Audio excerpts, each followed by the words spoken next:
Anvit, what are you hearing from the DGCA even as we speak over these visuals devastating?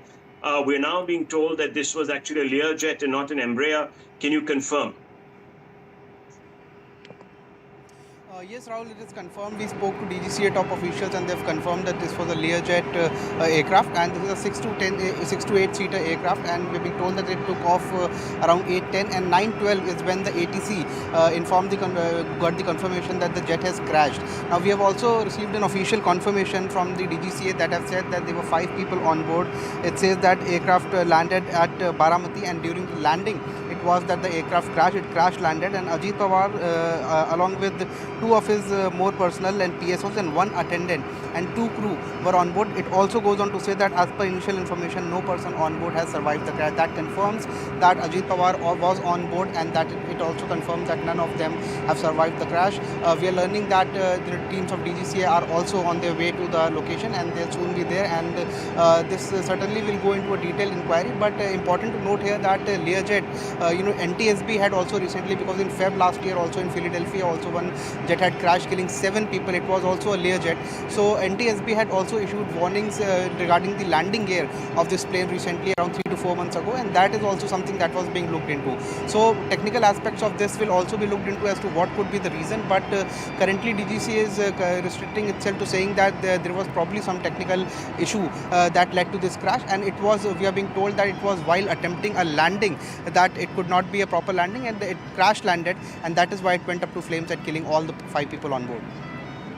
So you're suggesting that there was an attempt by the pilot to land this aircraft, and that perhaps explains why this is an open field where this particular crash has taken place. So there was an attempt, according to Anvit, quoting DGCA sources, that the pilot was trying to land this plane, but unfortunately it did not work out as per his plan. And you can see from the site and the devastation there that the plane and anyone else who were aboard that, including Mr. Ajit Pawar, had very slim chances of escaping the fire that engulfed the plane soon after. And you can see the smoking plumes of fire still rising to the right of your screens. You can see to the bottom of your screens a large number of constituents and supporters of Mr. Ajit Pawar accompanying his mortal remains and perhaps those of the others to this hospital, where they will, of course, be kept in the morgue. And of course, there will have to be a post-mortem. And there will, of course, also be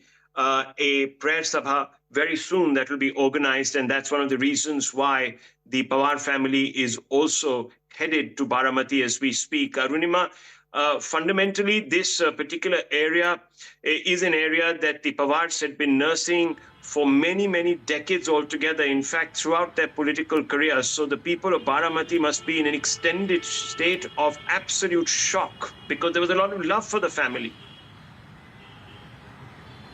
Oh, absolutely. I mean, Baramati is like synonymous with the Pawar family. And like, all my colleagues too have been reporting, if Sharad Pawar was the initial name with which Baramati resonated, Ajit Pawar carved his own path too. Even when the split happened between NCP Sharad Pawar and NCP, which was led by Ajit Pawar, people were initially skeptical. But as the electoral results showed, Ajit Pawar had managed to win over the Baramati constituents and the neighboring areas in large parts of Maharashtra on his own. For him to have lost his life in such an unfortunate way at a time when already the cadre was geared up for the Zilla Parishad elections, the shock of Baramati residents is something that has to be seen to be believed. But the Sharad Pawar family is together in this hour of grief. The entire family. Parliament first day in session, Supriya Sule's residence here in Delhi. As soon as the news came in, all the NCP leaders rushed there.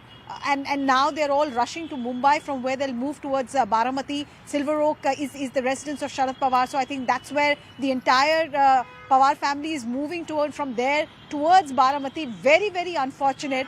And the visuals, once again, I want to refer to, because what authorities are pointing out that, this is the most unfortunate way for anybody to lose his life, because it seems that the remains are completely charred. The fire did not give anyone a chance, and it looks like that the pilot lost control in a way that after the crash landing, there was hardly any time, even if there was any injury, the injured had no chance really to escape the wreckage.